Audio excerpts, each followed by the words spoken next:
This is a true story. It happened to a friend of mine, an English professor whose heart was in the right place.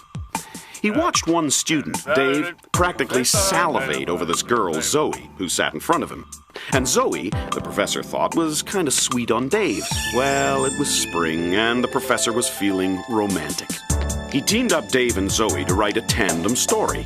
One would start writing and stop when the egg timer ran out, and then the other would pick up where the first left off until time is up.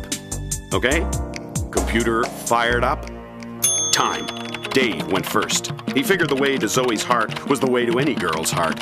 Romance. So he started to write. Carrie was confused. Was it eyes open and mouth closed, or mouth open and eyes closed? It was the most romantic moment of her young life. Her first meaningful kiss, and she didn't want to get it wrong. Time. Now Zoe figured Dave is a guy, so to impress him, she'll go with the kind of story all guys like. Scary and gory.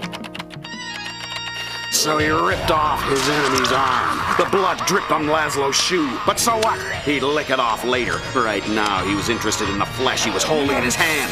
Time. This is what she had been waiting for.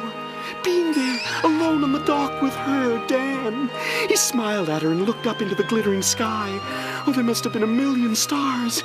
And when a shooting star streaked across the diamonds over their heads, he thought, Time. He was hungry for a snack before he delivered the brain to the evil doctor. He nibbled on a finger, spitting out the cheap brass ring. And Laszlo looked down into the grave, and an arm reached out. Time. And tenderly wrapped around Carrie's soft shoulder. Her heart pounded. He wants me to be his girlfriend. And when he said he never felt this way before, Carrie melted into his arms. Time. And smothered the life out of the body. At first, the eyes bulged wildly, but as the last breath left the corpse and the last drop of blood ran out, the whole body drew rigid. Laszlo knew he would need fresh human organs to regenerate his monster. Time. And make her the happiest girl in the world. Oh, Carrie's heart raced with excitement. The thought of being with this man who she loved so dearly was exhilarating. Her eyes sparkled, her face flushed. Time. The professor glanced over their shoulders. Were they out of their minds? He had to call time and stop them, but at that very moment, the dean summoned him to his office.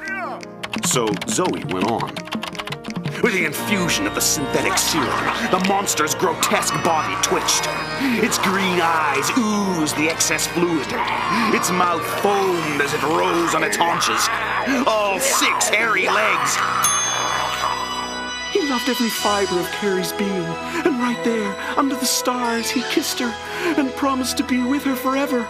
Nothing he said would ever force the monster to turn on him. But it did.